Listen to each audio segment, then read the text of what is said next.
As I'm sure you know by now, Bob's Burgers is just the absolute king of holiday-themed episodes. From Halloween to Valentine's Day and everything in between, they just seem to find a way to celebrate each holiday right. And the holiday they've celebrated the most times just so happens to be Christmas. And while many people are maybe a bit more partial to their Thanksgiving stories, personally, I think some of the best episodes in Bob's Burgers history are Christmas-themed. So, as a gift to you this year, I wanted to deep dive into exactly why Bob's Burgers Christmas episodes are such a gift to all of us. Honestly, covering Bob's Burgers so much recently has gotten me really interested in becoming a better chef. I call it the bet it all on black garlic burger. It's made Stupid with... name. What? Stupid name. Oh my god. Which is where today's video sponsor Skillshare can help. Skillshare is a massive online learning community with thousands of classes led by actual industry experts across countless fields, including creative fields like film and video, art and illustration, design, writing, animation and 3D, photography, so many to choose from. There are even classes on home and lifestyle, so Bob's inspiration can fully take hold. There's a class by YouTuber Matt Walker on how to make the perfect burger in your kitchen, and it offers both a classic burger option or a smash burger. Plus, it teaches you to make a brioche-style burger bun from scratch. The first 500 people to use my link in the description will receive a 1-month free trial of Skillshare. That's 1 month completely free to the first 500 to use my link in the description. Check out Skillshare and get started today. Over their 15 seasons, Bob's Burgers has released 14 Christmas-themed episodes, and it seems to be the one holiday that they never skip. And as is true for seemingly every holiday, fans love their Christmas-themed stories. And after watching all 14 episodes in the Bob's Burgers Christmas canon, I do think it's pretty clear why these episodes work. There isn't as consistent of a through line as there is for their Halloween or Thanksgiving episodes, but Christmas really allows the show a perfect outlet to explore these characters. It's a holiday that, at its core, is all about giving and selflessness, but that message, as in real life, often gets lost in the excitement of receiving and celebration. The prospect of getting gifts is inherently a great way to establish selfish conflict for the kids in a way that really challenges them, and the focus on family celebration often creates an outlet for Bob and Linda to need to look outside of their own family unit to feel for others. Some of the best character explorations in the entire show are in these Christmas episodes, so let's start with their first Christmas episode from season 3. Bob's very first Christmas episode is, well, it's a weird one, but it definitely establishes many of the themes we see across the series' slate of Xmas stories. And as is the case in many Bob's episodes, especially this early on, it starts by establishing their struggle to make ends meet during the Christmas season. Even Tina's seemingly easy gift request. We can't afford any of those things, kids. Not even a dry erase board? No, Tina! So, if they can't even afford a dry erase board, you know things are pretty dire. These Christmas episodes tend to often have a focus on how the family is struggling in some way or another, though the manner of struggle definitely shifts special to special. The Belchers are thrown a little bit of hope when, sadly, Bob's Uncle Ernie dies, but leaves them something in the will. But this is, of course, the Belchers, so it obviously wasn't just a bunch of money. Storage Unit 39 at the Quincy Avenue, just stow it. Oh. And this is where the Christmas theming starts to show its face. Often these episodes put the Belchers or someone in the Belcher family at odds with someone else during the Christmas season. They discover a man named Chet has been living in Uncle Ernie's storage unit, and the guy immediately makes Bob deeply uncomfortable. You want to come in for a hug? No. Linda and the kids want to help put this guy up during the holiday season, but Bob is still so focused on his own seasonal struggles and doesn't really want to let this strange man stay with them. But fitting with that holiday theming, their generosity actually ends up helping them. Chet does this mannequin display in the window, and it starts to attract a ton of new customers. He does a new display every single day, and with the new foot traffic, suddenly, it looks like the Belchers' Christmas might be salvageable. We might actually be able to afford to buy the kids something nice. This pretty thoroughly establishes one of the common Bob's Christmas threads, that even when the Belchers are struggling, they're almost karmically rewarded for helping others. The reason for the season and all that. And even though this seems pretty clear from the way putting up Chet is mutually beneficial, Chet's next admission puts Bob so far out of his comfort zone that he struggles to keep up this generosity. He reveals that not only is his lost love Nadine a store display mannequin, but that Chet himself used to be a mannequin as well. The entire Belcher family gets really invested in this love story, except for Bob. If I wasn't a mannequin, how come I don't know how to use a computer? Explain that, Bob. Yeah, Dad, explain that. Bob handwaves not just Chet's claims, but his love for Nadine so thoroughly that it sorta sends Chet spiraling. His final window display basically looks like a murder scene. I really like the way this thing plays out, because the message here is really just about empathy, kindness, and compassion. Whether or not Chet actually was a mannequin, sort of doesn't matter here. The Belcher family in general empathizes with his heartbreak and wants to help, while Bob can't bring himself to do it because the story seems so ridiculous to him. And he pays a karmic price for not feeling for this man's emotions. And it isn't until he helps the kids heist Nadine from a local sex shop that karma resets, even though it's all deeply weird and makes Bob wildly uncomfortable. Chet and Nadine reconnect, the display is a success, and then in classic Belcher kid fashion, they even offer to buy Nadine back for Chet. Seriously? You're all willing to give up your Christmas presents for Chet? One of those classic examples of why the Belcher kids are just so damn wholesome. But I love this story because it really exemplifies the whole idea that giving is the reason for the season. Even though the Belchers have their own struggles to make ends meet, this entire bizarre mannequin man gave them unforgettable Christmas experiences. They got to help make these amazing window displays, they got to reunite a long-lost couple and believe in love. It brought much of the community together to celebrate the displays, and the kids even got gifts they were happy with thanks to the junk found at Uncle Ernie's storage unit. It does a great job establishing how, in this show, when the Belchers think of others at Christmas, they're rewarded as well, even though Chet had a few things he maybe should have shared earlier. We'll probably stay at my place in Manhattan. I have a loft that was being renovated, and I cannot wait to see how it turned out. What? If you've watched many of Bob's various holiday episodes, I'm sure you've noticed that they have a tendency to lay some horror / mystery / thriller vibes on non-Halloween episodes. But I think the most impressive thing is that they managed to layer on these spookier tones without betraying the themes that work for whichever holiday they're celebrating, and Season 4's Christmas in the Car is a prime example of this. Funny enough, it starts the day after Halloween, with the inciting incident being that Linda gets a Christmas tree too early, twice, and the family has to go get a last-minute tree on Christmas Eve. What? Not have a tree on Christmas! And much like a typical Bob's Thanksgiving dilemma, going to get the tree is gonna mess with Bob's family dinner plans. So right off the bat, Bob's own plans are in jeopardy, which might lead to a rough Christmas for him. But after they get their dinky little Christmas tree from the leftover pile, the real conflict begins. The kids do a terrible job spotting Bob as he backs out of the Christmas lot, and they're nearly annihilated by a giant candy cane truck. And then when they struggle to get the car to move in the snow, Linda makes things worse. Hey, jackass! Quit honking at my family! Honestly, this is easily one of my favorite Christmas episodes in Bob's Burgers because the thriller aspect is so successful. The tone, the snowy roads as a location, the bizarre ominous presence of this giant candy cane truck, it's so unique, and there are like at least 3 wildly tense sequences. The first being when Bob tries to pass the truck after their first encounter, and then when it doesn't let him pass, it nearly runs him into an oncoming snowplow. It is thrilling. I also loved when Bob tried to tell the cop at the diner about this experience, and he just does not care at all. Hello? Are you injured in any way?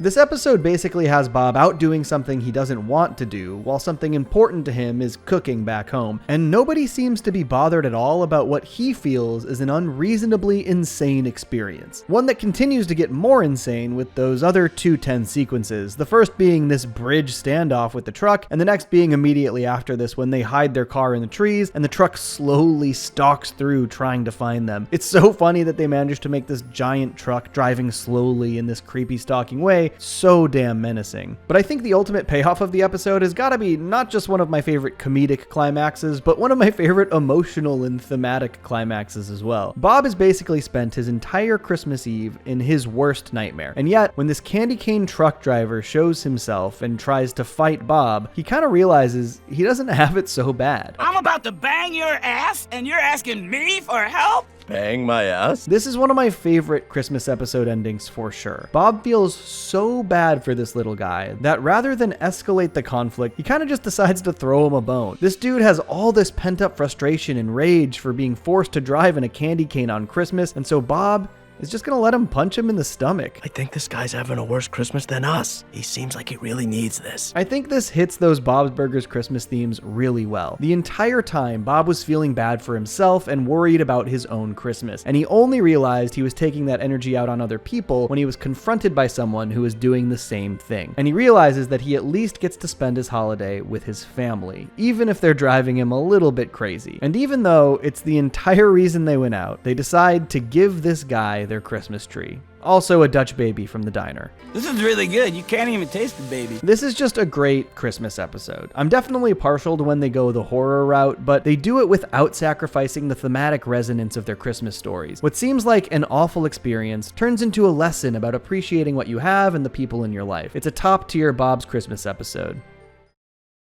Me and my family will be warm tonight. This has gotta be one of Bob's most talked about Christmas episodes, primarily for that sweet Belcher family lore. It's still only one of a handful of episodes that features Bob's dad, Big Bob, in a meaningful way, and I think it uses their strained relationship to tell a great Christmas story. This year, the major Christmas character conflict, as you might expect, is between Bob and his dad, but they also do a great job giving us the context for that conflict. The episode opens on a flashback to 30 years earlier, and we see Bob was already making his food talk at this point, but this flashback showcases some of the earliest resentment Bob has for his father, at least that we've seen. He was put in charge of Big Bob's restaurant for the afternoon, and when a customer, Henry, orders his regular order, Bob instead makes one of his fancy burgers we now know him for. Henry, I present to you, baby, you can chive my car burger. And of course we see the fallout and source of resentment that would fester for years following when Big Bob shows absolutely no interest in what his son made. We'll make you a tuna melt. Just everybody shush! This episode takes place at Big Bob's Christmas party, which Bob hasn't gone to in 7 years. And as these Bob's Burgers Christmas episodes tend to do a great job getting these characters, often Bob, to empathize with other people, using a Christmas episode for this important Bob-father reconciliation is pretty fitting. And they do a great job with it. The first act of the episode really makes you feel for Bob and understand that his dad kinda stifled his creativity, wouldn't let him spread his wings. And they reinforce the conflict with a few flashbacks showcasing that Bob really can't be around his dad for more than 15 minutes. So you named him Gene, huh? Is it too late to change that? I'm gonna leave now. They also don't really go out of their way in this first part to make Big Bob seem empathetic at all, particularly in how he treats his employees. Went to the hospital because his daughter's having a baby. People can be pretty selfish, I guess. They even show another flashback to when Bob was 24, probably the point where this rift with his father really started, revealing that Big Bob offered his son the opportunity to co-run the restaurant and was even changing the name to Big Bob's and Son. But obviously, with Bob's festering resentment, this did not go well. You're so critical. I can't even lift a spatula without you saying I'm doing it wrong. What I love so much about the way they reveal these origins is that there is undeniable good and bad in how Bob was influenced by his dad. Obviously, what we've seen of their relationship is pretty negative. Big Bob doesn't seem to understand or pay attention to what his son wants, and Bob felt stifled and ignored. But it's also clear that growing up working in a restaurant was what inspired Bob to want to cook, and to do more with cooking than his dad ever would. Linda really instigates by trying to force Bob and Big Bob to make up, suggesting Bob work for his dad since they're short-staffed, and right on cue, Big Bob passive-aggressively insults Bob's cooking in a wildly rude way. It says grilled cheese on the ticket, but maybe you thought it said burnt toast. I don't know.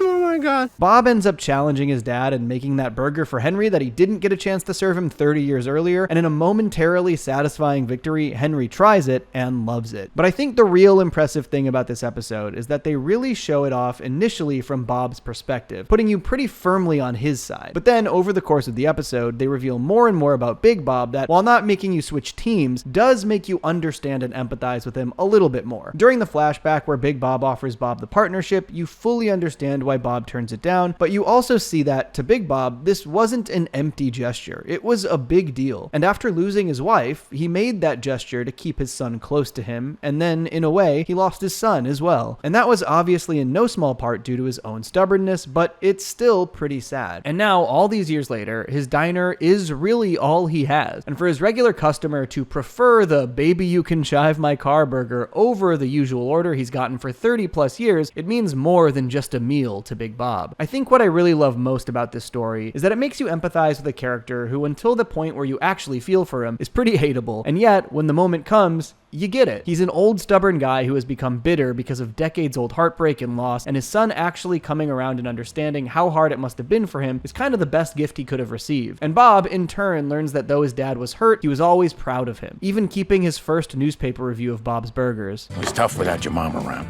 You did great on your own. She'd be very proud. Man, this one just really gets to the heart of these characters, gives us some incredible Bob backstory, and does so in a heartwarming Christmas package. One of my favorite Christmas episodes easily. Oh, bourbon, oh, bourbon, oh, bourbon, oh, bourbon. Obviously, the kids always play a role in these Christmas episodes, but the first 3 were very Bob-focused, and this one opted to give the Belcher siblings the primary roles. And who do they come into conflict with this year? Santa himself. I'm Santa. You just kicked Santa out of the massage chair. So even though the kids don't think this is the actual Santa, they're quickly convinced that he's still part of the larger Santa system, and that they might be put on the naughty list for this. I never imagined he'd use mall Santas as his eyes and ears. It's brilliant. This is a fun twist on these Bob's Christmas conflicts. Putting the kids' Christmas gifts in direct jeopardy, or so they think, creates a really difficult test of character. Because then the major question becomes, are they doing good things because they're good, or because they want gifts? Their initial attempts to make good with the mall Santa does not go well. Are you trying to bribe us? Tina, milk. But what starts as the kids trying to show Santa that they're actually good kids turns into them lying to seem like they're even better than they are, and their big plan is to explain all of the nice things they did to Santa in a big ice show at the mall. Maybe a little convoluted and definitely self-serving, which becomes increasingly clear, especially when they postpone the entire performance because mall Santa took a break to go shopping. We need him now. Honestly, the entire performance is pretty hard to watch. These kids just going on stage and fully bragging about the best things they haven't even done, especially after Louise pressures Gene and Tina into performing when they express concern. So I did what I had to do to save the world. I ate the nuggets! I ate the evil nuggets! Yeah! But it definitely makes Louise's realization work pretty well, growing a conscience at the last possible minute, owning up to everything and apologizing. I mean, a nice person doesn't put on a Nice-Capades. They wouldn't need to. I think I maybe wish that something that mall Santa had said, done, or experienced would have impressed on Louise to make her have this revelation, because as it stands, she sort of just comes to her senses out on the ice. There is this nice moment where she sees her own reflection in the ice, and this is kind of what brings her to this realization, and I love to see that. It works well. I just feel like it kind of dawns on her later than it should have. Regardless, I also think this is a really nice moment, and I particularly like how mall Santa responds to Louise's confession. You may care about what Santa thinks of you, but I think you care more about what you think of you. I think this episode gets most points from me for the premise, and a pretty great performance from Henry Winkler as Mall Santa as well. The whole concept of putting on a Nice-Capades to get off the naughty list is fun, but I do think it also sort of meanders with a few subplots. Bob's argument with Edith and Harold is funny. Because it's Christmas Eve. On Christmas Eve, we jack the prices way up. As was Bob's assignment to get Mall Santa's nephew a gift, but Mr. Fischoder's liquor-themed Christmas carol felt a little time-fillery and disconnected from the rest of the episode, but ultimately, the highs of this one super outweigh the lows. It's a fun premise, a fun performance, and a fun Christmas conflict. I can spell Christmas without a U. For season 7, Bob's changed things up just a little bit for their Christmas stories. They often tend to focus on whether or not the Belchers can make ends meet, and this one is no different in that regard, but this one also focuses a bit on Bob's internal struggle, lamenting the massive binders of gifts the kids have asked for, which sets up Bob's through line pretty well. It's just sometimes this holiday makes me feel like I'm a failure. In this one, the family is planning to go caroling together, but Bob gets mysteriously called to deliver food to Mr. Fischoder's house. Nothing weird, he said, which is troubling. And then when they get there, he gets roped into participating in this gingerbread house building contest with Fischoder's rich friends. It ties into the issues at hand pretty well. Fischoder offers Bob some free rent that Bob can then use to get his family gifts to make him feel less like a failure, but ironically, to do so, he'll have to intentionally fail in the competition. That's good writing, especially because Bob is actually pretty good at gingerbread houses, and I liked this little insight into his childhood. My mom and I used to build them together before she died. It was kind of our thing. Yeah. Okay.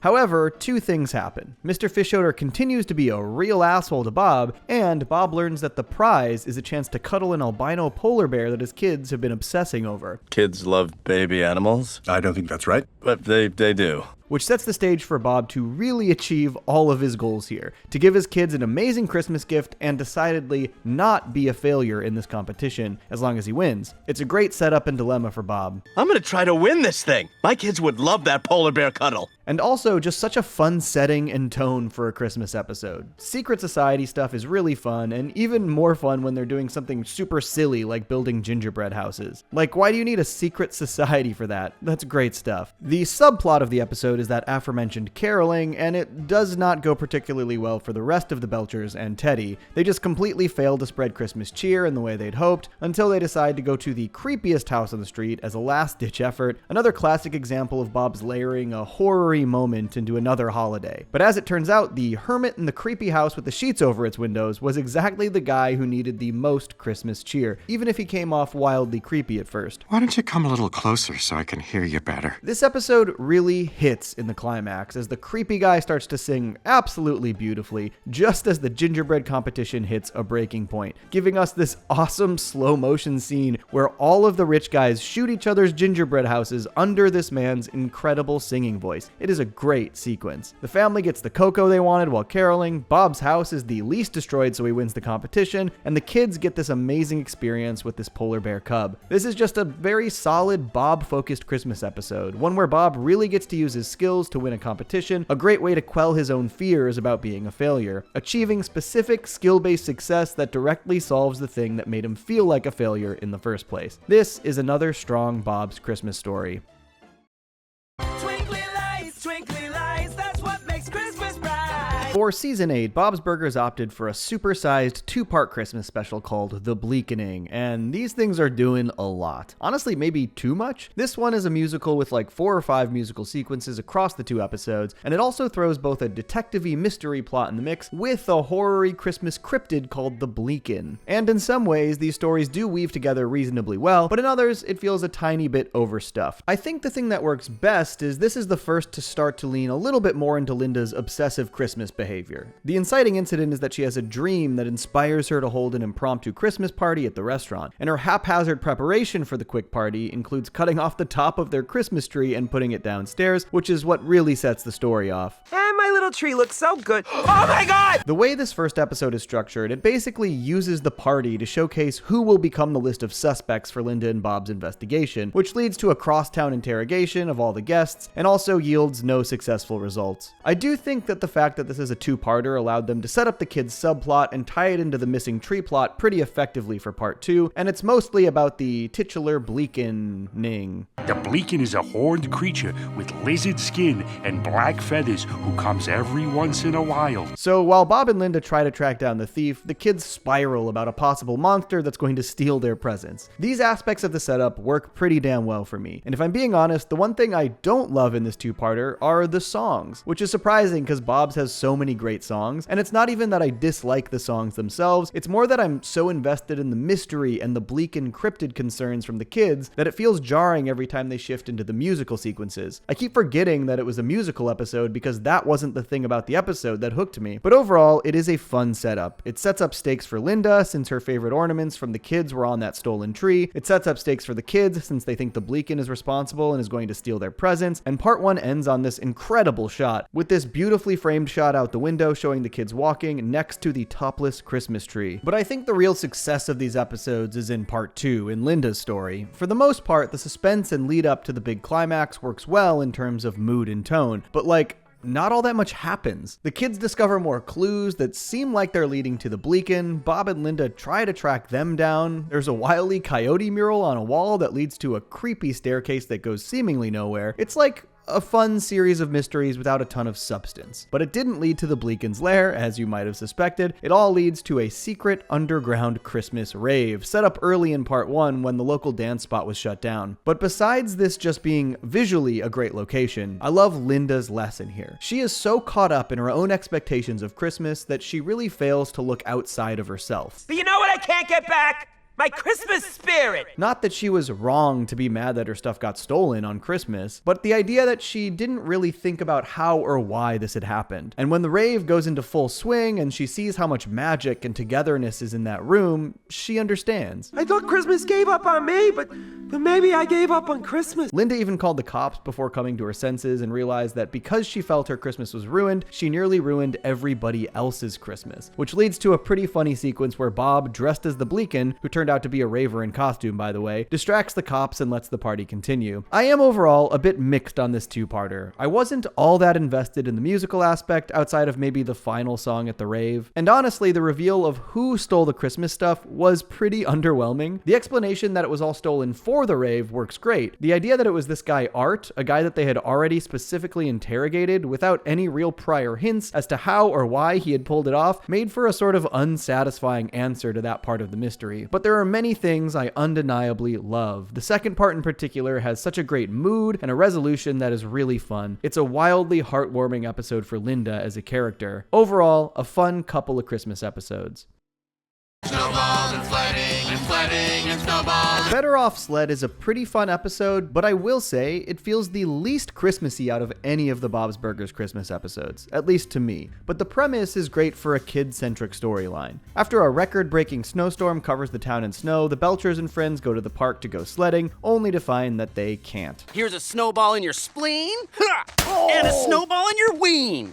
Yeah, this is a classic Louise versus Logan storyline. Logan and the older kids won't let any of the younger ones sled without absolutely pelting them with snowballs, so most of this episode is focused on this conflict. They want to sled, but they can't. And there's this push and pull between who takes ownership over the hill, back and forth, back and forth. They quickly gain possession thanks to help from Rudy's cousin who plays softball. She makes underhand look like overhand. But then Logan returns with a basketball player and things really just continue to devolve from there. There's also a super small subplot where Linda tries to take up knitting but is terrible at it, and Bob turns out to be a natural, which is very funny given Linda's obsessive Christmas tendencies. Over to go to sleep. I could start a new scarf in the morning if you want. Great. Good night. I think my issue here is that while this is a really fun episode with a clear and solid kid-focused dilemma, the story and themes do not feel Christmassy to me. I love any time Louise and Logan face off against each other, and the snow day premise makes for a great inciting incident, but the push and pull of this war feels a little random. It's just sort of each side attacking back and forth, and each attack doesn't feel particularly well motivated by the prior attack. It's just sort of a bunch of stuff happening. In the end, Rudy ends up getting his cousin, who gets a bunch of other local athletes,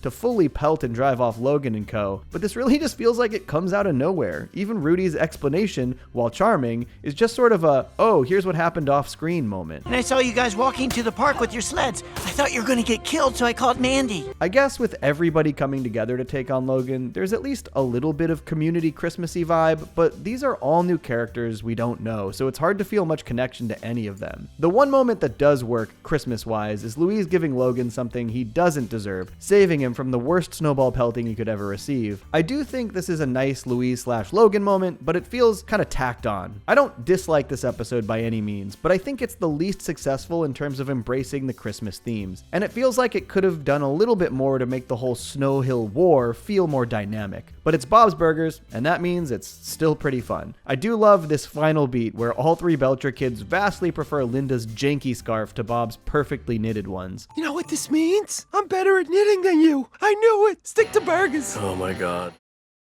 Humbug, no that's too strong cause it's my favorite holiday. By this point in Bob's Burgers, these Christmas episodes really started to shy away from the sort of perspective-shifting conflicts of the early Christmas stories and move into a bit more of a focus on the characters and their relationship to the holiday. One of my favorite through lines in these Bob's Christmas episodes is that Linda can get a little obsessive. Not quite Bob on Thanksgiving level, but Linda really romanticizes aspects of this holiday that the rest of the family doesn't, and this episode super embraces that. For this Christmas, Linda takes a temp job helping sort the extra holiday mail at the post office. Have you seen her sort underpants? The woman's a prodigy. Linda's description of exactly how she romanticizes the idea of Christmas and how she sees her sorting as this magical, helpful opportunity to be a bigger part of Christmas is so sincere and sweet. And it's all because of us. Well, me temporarily. You're lucky you get to do it full time. Huh? And her overenthusiastic attitude at this wildly busy time of year for the post office is such a funny conflict for the postal workers. The supervisor, Donna, is just so instantly fed up with literally anything Linda says. And then this one's going to the plant, and this one's going to the plant. Linda, do you have to say that for every package? But I think the conflict here is pretty great. Linda spots a guy desperately trying to get his package dropped off in time for Christmas, and when he actually manages to convince them to take it, she is overjoyed at what she witnessed. I I just spied on a Christmas miracle, like one of those goats looking at little baby Jesus. However, when she later discovers that the package never made it onto the truck, she goes rogue and decides to take the present to the little boy herself. I think what I love most about this dilemma is how specifically Linda focused it is. Yes, it's a story about Linda trying to get this package to a kid on Christmas, and that feels like a very giving and reason for the season story, but in reality, this has more to do with the fact that this is what Christmas means to Linda. As I said earlier, how she romanticizes the holiday. She specifically believed that she witnessed a Christmas miracle when that package made it through the door, so the fact that it never actually made it onto the truck wasn't just a common post office mistake to Linda, it was something that basically denied her that Christmas miracle. If that present doesn't reach the kid, then she didn't witness a Christmas miracle at all. So she takes matters into her own hands, making herself an extension of that miracle. Even when it directly conflicts with the bureaucracy of the Postal Service, Linda even fully ignores Mike to make sure her miracle happens. Listen, Mike, I'm sorry, but I gotta pretend my cell phone's not working now. The subplot of the episode is also wildly funny. Bob and Tina are forced to entertain Linda's family without her, which is basically Bob's worst nightmare. He desperately tries to distract them from getting into an apparently recurring argument about an ottoman, which Gail is 100% wrong about, by the way. I mean, who falls asleep in an ottoman? But Bob even manages to smooth things over until Linda gets home. Not by actually solving the ottoman argument, but by faking a phone call to Gail from the bank. I said she had too much money and it was overflowing and was a fire hazard. This is so funny. But what really makes the episode work is Linda's sheer persistence and confidence that she is doing the right thing on Christmas. Even when everyone tells her that she's wrong, she quite literally wills the miracle into existence and proves that Christmas is what she believes it is, even convincing Mike to make that final step for the delivery. It is a great Linda Christmas story. How did I do as Santa Claus? This season's Bob's decided to go back to the classic conflict formula for Christmas, this time pitting Bob against his old rival Jimmy Pesto. But the fun subversion this year is that the conflict is mostly in Bob's head. Bob's restaurant gets picked as one of the food vendors at the big Yacht Club Christmas party, and Bob has no idea why they were chosen. And because of this, he's maybe overthinking his menu plan. And I can't wait to try out my I'm Breeing of a White Crispmas sliders. But when Bob discovers that Jimmy Pesto was actually the one who suggested him for the event, he is absolutely convinced that it's a scheme to make him look bad. Somehow he lands on the idea that Jimmy is going to pants him in front of the entire yacht club, which I think just kind of shows how far Bob's delusions go when it comes to Jimmy P. But I think what works so great about this year's Christmas conflict is that while Bob's paranoia did stem from an understandable place, given Jimmy's history, it actually offers one of the rare instances where Bob and Jimmy do something kind for one another. And what better time for that than Christmas? He wants to embarrass me and then high-five all his rich friends. Of course, this isn't resolved until after they both panic and wrestle themselves overboard into the ocean, but the sentiments here are sweet, particularly when Jimmy reveals exactly why he suggested Bob in the first place. I thought they would like your food and then they would like me because I recommended you and that's how I'd get into the thing. Sure, there's a self-serving undertone to Jimmy's motivations here, but he also reluctantly and openly admits that he thinks Bob makes great food. Such good food that he thought the yacht club would be impressed enough to finally let him in. It's a pretty high compliment from Jimmy Pesto. And though it's awkward and stilted, this is one of the few times we see Bob go out of his way to actually help Jimmy, because he genuinely feels bad for him here. He tells the president of the yacht club flat out lies to make Jimmy seem better than he is. Oh, mentor of food, and he's such a great guy. Maybe best of all, he did this without even letting Jimmy know it. It's a purely selfless act and gift from Bob on Christmas. This episode also has a couple fun subplots. One is very small, with Linda just being obsessed with the mayor, one of my favorite running gags in the show, and then finding that the mayor actually loved Bob's sliders. It landed on the ground and the mayor followed the 3-second rule. But there's also a pretty great little Belcher kid subplot. They get kind of screwed out of free gifts from Santa's schooner because they have to work the event. So in classic Louise fashion, she concocts a plan to take a boat out and heist some of the gifts for themselves. And also in classic Louise fashion, she grows a conscience about it. Seeing some excited faces, some Christmas joy, feeling some guilt, some regrets. Gonna close my eyes, don't like it. This episode has that sort of classic karmic resolution we see in these specials, where the characters are rewarded when they finally do the right thing. 2 of them, actually, and they stem from these subplots. It isn't until after Bob actually talks up Jimmy that they get the word that the mayor loved their burger. And while typically I like to see a bit more of a direct correlation between the character doing the right thing and then that reward, this is still a pretty satisfying moment. But even more satisfying is how the kids are rewarded after they hand their presents back to Santa Teddy. I knew you kids would do the right thing. Here's an RC card that goes too fast. We can't give it out. You did it, Teddy. You're a good Santa. A real good Santa. This is for sure a top tier sweet Teddy moment, and overall, this episode does a ton of great Christmas stuff that I love. He's got that tinsel at Christmas time. Usually when these Christmas episodes focus on the kids, they tend to focus on them as a trio, which is why this year's episode was a fun change of pace, putting Gene front and center. And in classic Gene fashion, this one is all about music. The family is being driven a little nuts by Gene's persistent role as Christmas DJ in December. It's way too early to blast this noise on my tender, tiny eardrums. I can barely hear myself think of stuff I want to ask Santa for. This one even gives a little insight into some of Gene's musical origins when he discovers Bob's copy of Percy McTinselbud, a Christmas album. I'll just donate it to the trash. No, I want it. It makes me uncomfortable in a way I kind of like. And Gene giving this bizarre album so much persistent playtime is not the Belchers' favorite thing about Christmas. In fact, they all sort of hate it, which sets the stage perfectly for one of those Bob's Burgers selfless Christmas acts. Gene accidentally breaks the album in two when he rolls over onto it while he's sleeping, and despite the fact that everybody in the family hates it, they do everything they can to try and help Gene find another copy. Louise and Tina go with him to the record store where they cannot find it. The record store owner looks online where he cannot find it, and then they go to Courtney's dad, who apparently is great at tracking down rare albums, only to discover the sad and rare origin. The album was only made for the band's fan club members, which there were very few of, and the remaining copies likely burned in a factory fire, which sends Gene spiraling. I never want to hear any holiday music ever again.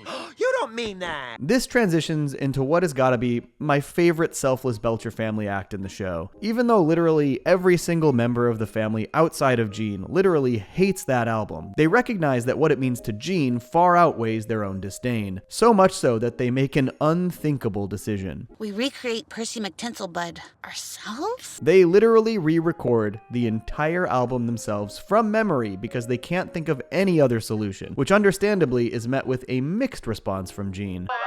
No!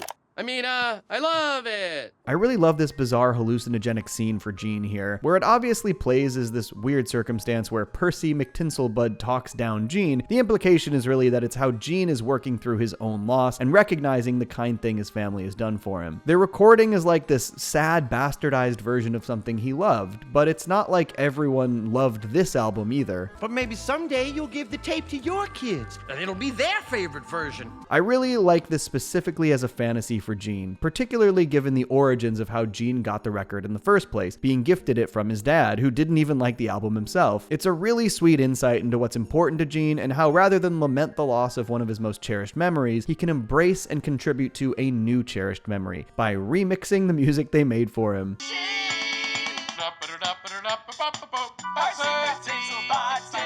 Wow. This also has a funny subplot where Linda, Bob, Teddy, Mort, and Mike all do a secret Santa, and Teddy has a miserable time trying to find something for Mort, just full-on panic mode, and Bob struggles a little bit as well, but in the end, every single one of them loves the gifts they received. It's not a particularly meaningful or impactful story, but Teddy freaking out is always funny. But the main plot is just such a great Belcher family story. In particular, I love the sort of symbolism behind the album they recorded. When it was only 4 of the Belchers on the album, it didn't really work or sound good. But once Gene jumped in and that missing Belcher got on the album, it was complete. A solid Christmas episode.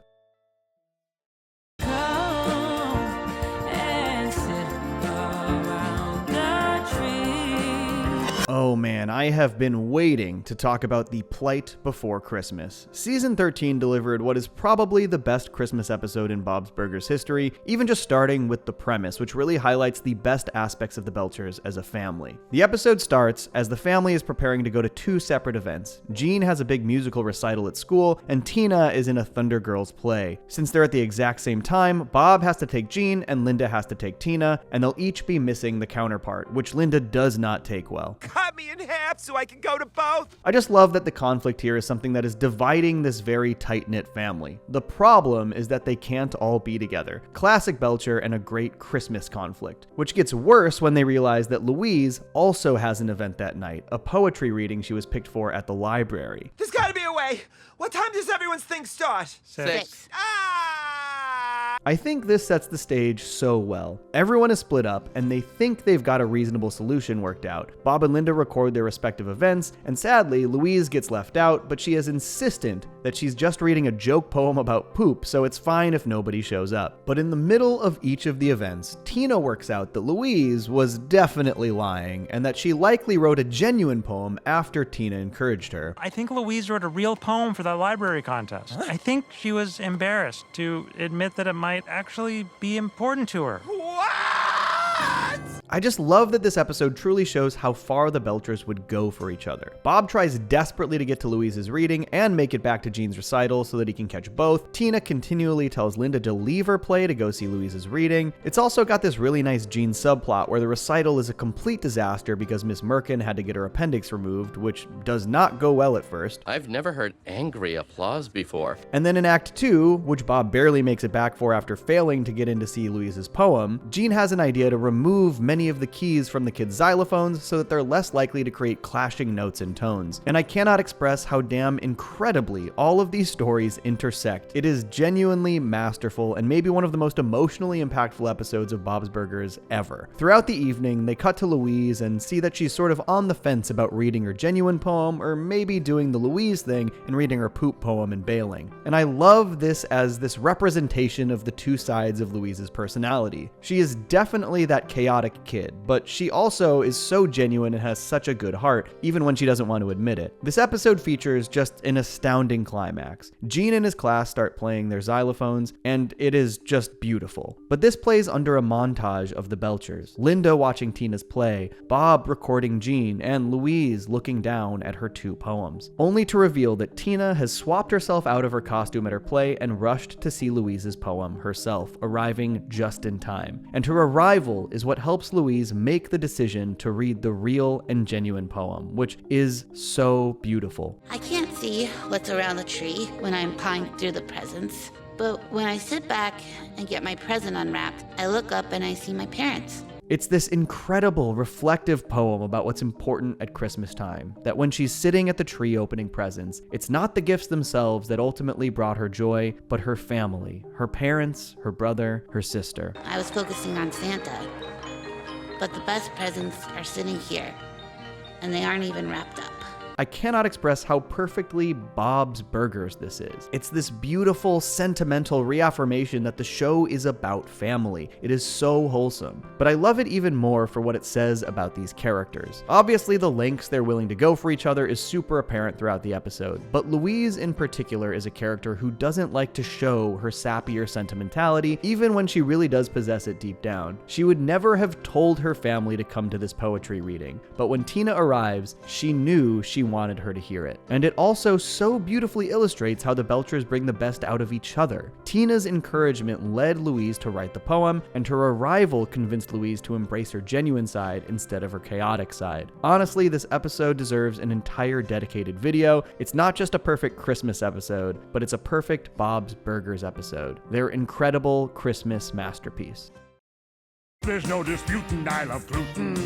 The Nightmare 2 Days Before Christmas has a very solid, very Belcher setup and gives us a pretty great location for the holiday, but I think the coolest thing this episode does is sort of act as a conclusion to a little Linda Christmas arc we saw across a handful of these Christmas episodes. This one starts with the family miscommunicating as Linda starts to do her laundry. Bob is making toast, but since he's on the toilet, Linda can't hear him say this, and so the laundry completely blows out their power, to the point where it cannot be fixed until after Christmas. Like I said, very Belcher. Since it's mostly Mr. Fischoder's negligence that's the issue here, he decides to put them up in his family's hunting lodge. So as you might expect, the approach and location are very shining, which they actually call out. There's no way Dad has the upper body strength to go full shining on us. Yeah, half shining at most. But like I said, this is really Linda's episode, and she refuses to go up to the lodge without their family Christmas tree. This has been such a funny through line in these Christmas episodes, from her panic about not having a tree and Christmas in the car, to her full investigation into her missing treetop in the bleakening, and this is a pretty amazing conclusion to that arc, because when the Belchers barely make it to the lodge in one piece, they realize the tree didn't make it at all. Oh my God! What? Where's the tree? Oh my God. Where's the tree? As they try to settle into the incredibly cool but also incredibly creepy hunting lodge, Linda just cannot take Christmas without the tree. So when the weather clears, she heads down the mountain to look for it. And she finds it, having fallen down a pretty steep snowy hill. Honestly, I think this dilemma is so perfect for Linda. She basically spends her entire day trying to drag that tree back up to the car by herself, only to slide back down every time she gets close. And this really aligns with the issues we've seen from Linda in terms of her own obsessive tendencies and romanticization of Christmas. She feels that without the family tree, it's not really Christmas, but by desperately clinging to this vision of what Christmas should be, she ends up wasting her entire day and not actually spending any time with her family, the obviously far more important part of Christmas. But they give Linda this dramatic and very Linda moment where she says goodbye to the tree. And I'm kind of missing Christmas Eve over here. I know I picked you out of all the other trees, and you were the one, you really were. But I gotta leave you here, my sweet baby. This isn't one of my favorite Christmas episodes or anything, but I think this is such a great idea. Take one of the things we've seen from Linda across so many of these stories and really put a focus on it to allow her a bit of Christmas growth. And in the end, she gets her family and her tree. We made one. Oh, it's the best Christmas tree ever! Between the great Linda character stuff and a truly awesome and creepy location, this is a solid Bob's Christmas entry. Crazy cosmic Christmas stuff! And finally, we've reached the most recent Bob's Burgers Christmas episode, which just aired about a week ago as of the time I'm writing this. And man, did they nail it this year. This episode really focuses on all the things that make the Belchers so charming. The kids are desperate to get that new portable game console, the Game Whiz, for Christmas, and they're sure that since they were good and asked for it so nicely and are combining all of their presents, that Bob and Linda will definitely get it for them, which does not happen. Oh, they look not happy. It's like all the light just left their eyes. One thing I love about this moment here is that despite the fact that all of them are immeasurably disappointed, they're really good kids. They try so hard not to let Bob and Linda see that. Even though they desperately wanted that Game Whiz, they knew that it wasn't really Bob and Linda's fault for not being able to afford it, and they don't want to make them feel worse for not being able to get them what they wanted. But nothing brings a family closer together like a little Christmas emergency. They decide to go down to a fancy neighborhood to look at all the amazing Christmas light displays, and Gene finds this adorable puppy. But Gene being Gene, he also feeds him a whole bunch of chocolate, having zero idea that this is bad. Until Bob tells him, of course. Oh my god, oh my god, oh my god, I poisoned a puppy! On Christmas. I know it's Christmas! So the Belchers have to team up, find the puppy, and make it puke before it's too late. Or it could be, What? we're gonna need a smaller hearse. What really works great about this episode is that once they start tracking down the puppy, Louise's disappointment about the Game Whiz starts to disappear because she starts to get her hopes up about something else, the puppy. Hi, I'm Louise. I'm your soulmate. This is not just a heartwarming part of the story, but it's completely understandable. I mean, how would a kid not fall in love with this puppy? And after a wildly disappointing Christmas, Louise turns all of that devastation into blind optimism, sure that this was meant to be, and that suddenly Christmas is saved. Until... But we can't have the Christmas we wanted with the dog. The owner's not even looking for it. Oh my god, is that our puppy? Louise has to not only endure that initial disappointment, but then she has to consciously recognize that her hopes for a perfect Christmas were actually selfish, and that the right thing to do at Christmas time is to give up this puppy for the poor kid who actually lost it. Which, I mean, let's be honest, would be devastating for any kid, but probably even worse for Louise here. But in perfect Bob's Burgers fashion, after Louise eventually does the right thing, they are karmically rewarded. Let me give you guys something. Oh, whoa. Holy sugar cookies. And with this reward money, they're actually able to buy the kids the Game Whiz they wanted in the first place. God, I love a happy ending. This is just such a beautiful Belcher Christmas. One of those excellent episodes where doing the right thing, even when it hurts, ends up being the most rewarding. Literally. An excellent Christmas episode. So there it is, all 14 Bob's Burgers episodes and 13 Bob's Burgers Christmas stories so far. You know, because of the two-parter. I may be in the minority, but I actually think some of these Christmas episodes are absolute peak Bob's Burgers, and some of the most insightful character explorations in the entire series. I hope you enjoyed this video. Comment below with your favorite Bob's Burgers Christmas episode, why it's your favorite, and also give me your entire Christmas ranking. Merry Christmas!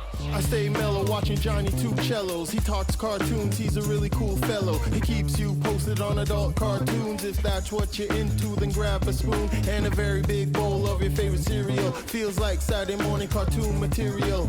Johnny Two Cellos, watch him on YouTube. Now enjoy this groove and bust a move.